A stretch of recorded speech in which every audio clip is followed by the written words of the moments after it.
नमस्कार, India daily live के खास प्रोग्राम सत्ता संवाद में आपका स्वागत है और मैं हूं आपके साथ भारती आजाद। राम मंदिर करोड़ों लोगों की आस्था का प्रतीक, लेकिन अब उसी राम मंदिर से जुड़ा एक मामला उत्तर प्रदेश की राजनीति में बड़ा सियासी तूफान बन चुका है। दान और कथित वित्तीय अनियमितताओं से जुड़े मामले में एफआईआर दर्ज होने के बाद समाजवादी पार्टी के राष्ट्रीय अध्यक्ष अखिलेश यादव ने मुख्यमंत्री योगी आदित्यनाथ पर सीधा हमला बोल दिया है। अखिलेश ने सिर्फ जांच पर सवाल नहीं उठाए, बल्कि नैतिक जिम्मेदारी लेते हुए मुख्यमंत्री से इस्तीफे की मांग भी कर डाली है। उधर बीजेपी इन आरोपों को राजनीति से प्रेरित बता रही है। आखिर क्या है ये पूरा मामला? क्या ये सिर्फ कानून का मामला है या 2027 की सियासत की नई पटकथा? इस रिपोर्ट में जानेंगे। अयोध्या, जहां हर दिन लाखों श्रद्धालु भगवान श्री राम के दर्शन करने पहुंचते हैं, लेकिन इस बार चर्चा दर्शन की नहीं बल्कि दर्ज हुई एफआईआर की है। दान और कथित वित्तीय गड़बड़ियों से जुड़े मामले में एफआईआर दर्ज होने के बाद विपक्ष सरकार पर हमलावर हो गया है। समाजवादी पार्टी का कहना है कि अगर करोड़ों श्रद्धालुओं की आस्था से जुड़े संस्थान में सवाल उठ रहे हैं तो सरकार को पूरी पारदर्शिता के साथ जवाब देना चाहिए। यहीं से शुरू होती है सियासत की नई लड़ाई। समाजवादी पार्टी के अध्यक्ष अखिलेश यादव ने प्रेस कॉन्फ्रेंस में सरकार पर तीखा हमला बोला। उन्होंने कहा कि केवल एफआईआर दर्ज कर देने से सच्चाई सामने नहीं आएगी। अखिलेश ने आरोप लगाया कि अक्सर बड़े मामलों में छोटे कर्मचारियों पर कार्रवाई कर दी जाती है, लेकिन फैसले लेने वाले प्रभावशाली लोग जांच से बाहर रह जाते हैं। इसी संदर्भ में उन्होंने कहा कि छोटी मछली पकड़ी जाएगी, बड़ी मछली बच जाएगी। यही बयान अब पूरे राजनीतिक विमर्श का केंद्र बन चुका है। अखिलेश यादव यही नहीं रुके। उन्होंने मुख्यमंत्री योगी आदित्यनाथ से नैतिक जिम्मेदारी लेने की मांग करते हुए इस्तीफे की बात कही। समाजवादी पार्टी का तर्क है कि जब मामला देश की सबसे बड़ी धार्मिक परियोजनाओं में से एक से जुड़ा हो, तब सरकार को जवाबदेही दिखानी चाहिए।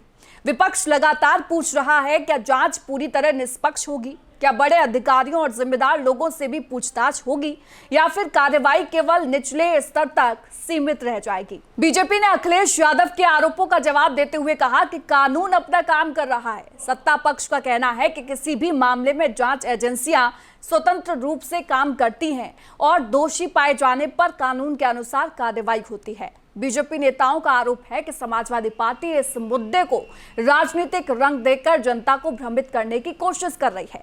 सत्ता पक्ष का कहना है कि भ्रष्टाचार के खिलाफ सरकार की नीति साफ है और किसी भी दोषी को बख्शा नहीं जाएगा। अब सवाल यह भी उठ रहा है कि आखिर एफआईआर दर्ज होने के बाद राजनीतिक बयानबाजी इतनी तेज क्यों हो गई? राजनीतिक जानकारों का मानना है कि उत्तर प्रदेश की राजनीति में राम मंदिर केवल धार्मिक नहीं बल्कि एक बड़ा राजनीतिक मुद्दा भी रहा है। ऐसे में इससे जुड़ा कोई भी विवाद स्वाभाविक रूप से राजनीतिक बहस का हिस्सा बन जाता है। एक तरफ विपक्ष पारदर्शिता और जवाबदेही की मांग कर रहा है, दूसरी तरफ सरकार जांच प्रक्रिया पूरी होने से पहले किसी निष्कर्ष पर पहुंचने से बचने की बात कह रही है। अखिलेश यादव ने यह भी सवाल उठाया कि यदि कथित अनियमितताओं की जानकारी पहले से थी तो कार्रवाई में देरी क्यों हुई, और यदि जानकारी नहीं थी तो अब अचानक एफआईआर दर्ज करने की जरूरत क्यों पड़ी? विपक्ष का कहना है कि इन सवालों का स्पष्ट जवाब जनता को मिलना चाहिए। हालांकि सरकार का कहना है कि जांच प्रक्रिया साक्ष्यों के आधार पर आगे बढ़ती है और कानूनी प्रक्रिया के अनुसार ही कार्रवाई की जाती है। इस पूरे विवाद में सबसे महत्वपूर्ण बात यह है कि मामला आस्था से जुड़ा है। राम मंदिर करोड़ों लोगों की भावनाओं का केंद्र है। ऐसे में राजनीतिक दलों के बीच आरोप प्रत्यारोप के बावजूद आम लोगों की अपेक्षा यही है कि जांच निष्पक्ष, पारदर्शी और कानून के अनुसार हो। यदि किसी स्तर पर गड़बड़ी हुई तो दोषियों की पहचान हो और यदि आरोप निराधार हैं तो जांच से यह भी स्पष्ट हो। राजनीतिक विश्लेषकों के अनुसार ये विवाद आने वाले दिनों में और तेज हो सकता है। यदि जांच का दायरा बढ़ता है तो नए तथ्य और नए नाम जो हैं सामने आ सकते हैं। वहीं अगर जांच सीमित रहती है तो विपक्ष सरकार पर सवाल उठाता रहेगा।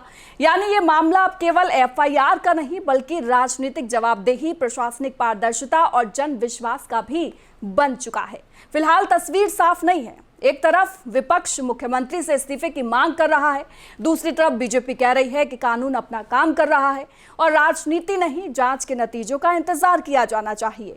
अब सबकी नजर इस बात पर है कि जांच एजेंसियां किन तथ्यों तक पहुंचती हैं, किन लोगों से पूछताछ होती है और यही तय करेगा कि ये मामला केवल राजनीतिक बयानबाजी तक सीमित रहेगा या फिर आगे कोई बड़ा मोड़ लेगा। राम मंदिर एफआईआर पर सियासत लगातार तेज होती जा रही है। विपक्ष सवाल पूछ रहा है, सत्ता जवाब दे रही है और जनता जांच के नतीजों का इंतजार कर रही है। इस पूरे मामले में अंतिम निष्कर्ष जांच और कानूनी प्रक्रिया के पूरा होने के बाद ही सामने आएगी। फिलहाल इस मुद्दे पर आपकी क्या राय है, हमें कमेंट करके जरूर बताएं।